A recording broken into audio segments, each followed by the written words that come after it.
our former Prime Minister.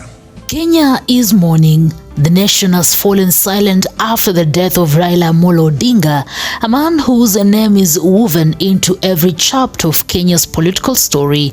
Early on Wednesday, Raila passed away in India after suffering a cardiac arrest during a morning walk. Within hours, President William Ruto addressed the nation, his voice somber, his words deliberate, declaring a 7-day period of national mourning. Flags across Kenya and its embassies worldwide will now fly at half-mast in honor of a man whose life was larger than politics itself. In honor of the Right Honorable Raila Amollo Odinga's extraordinary contribution to our nation, I have declared a 7-day period of national mourning, during which the national flag shall fly at half-mast across the Republic of Kenya and in all our missions abroad, as a mark of respect. President William Ruto's statement began with a tone that cut across party lines. He called Raila Odinga a patriot of uncommon courage, a pan-Africanist and a unifier who sought peace and unity above power. The president went further to say that all his public engagements are postponed, urging other leaders to follow suit. It was not just a declaration, it was a moment of national pause.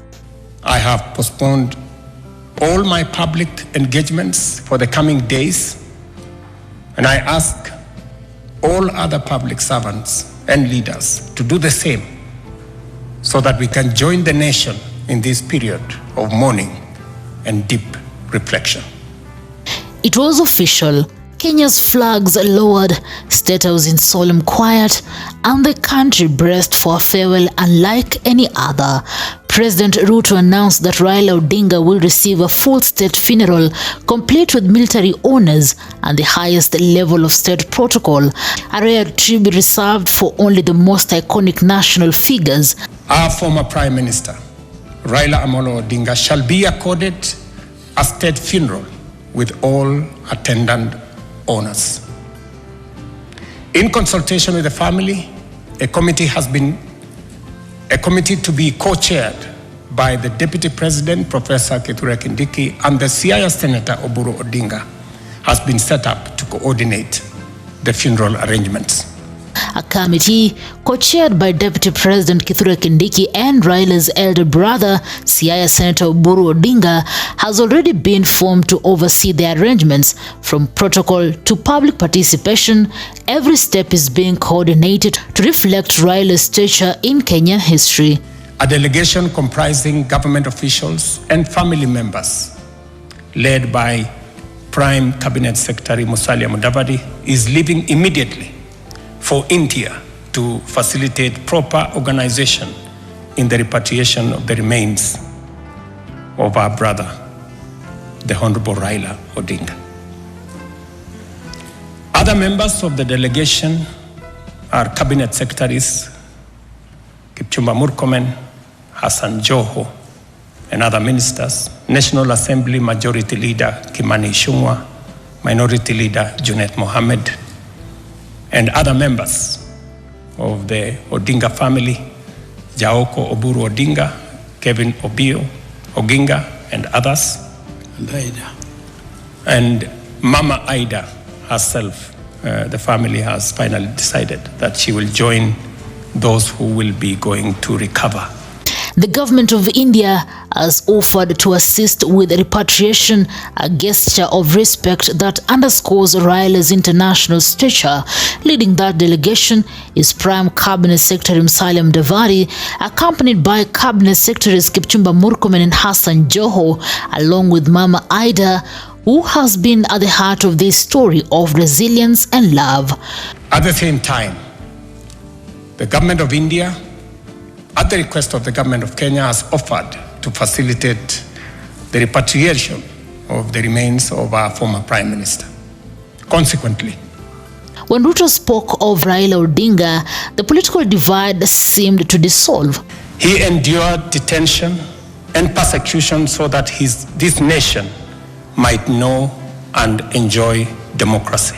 Those words echo decades of struggle from the Nyayo House cells to the fight for multi-party democracy, from the constitutional reforms to the handshake that changed Kenya's political rhythm. Raila Odinga was never a man of half measures. He was loud in conviction, fearless in dissent, and unwavering in his pursuit of justice. Love him or disagree with him, every Kenyan has felt his impact in policy, in politics, and in principle.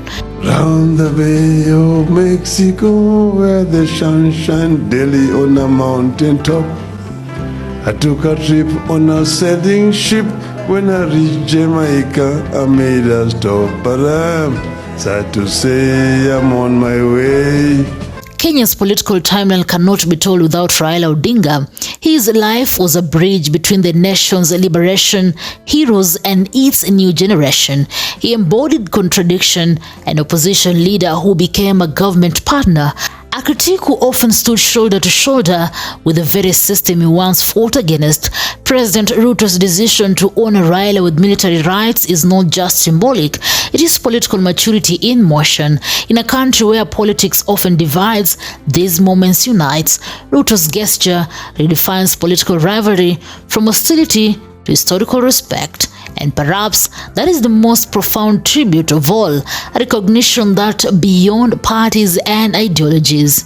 He championed reforms that gave birth to the rights and freedoms we hold dear today. His voice spoke for the oppressed. His conviction inspired generations, and his vision shaped the course of our history. Raila Odinga was and remains a pillar in Kenya's democracy. As the delegation led by Musalia Mudavadi lands in India, preparations are underway to bring Raila's body home. Kenya will watch in silence as the aircraft carrying his remains lands at Jomo Kenyatta International Airport, draped in the national flag, received with full military honors.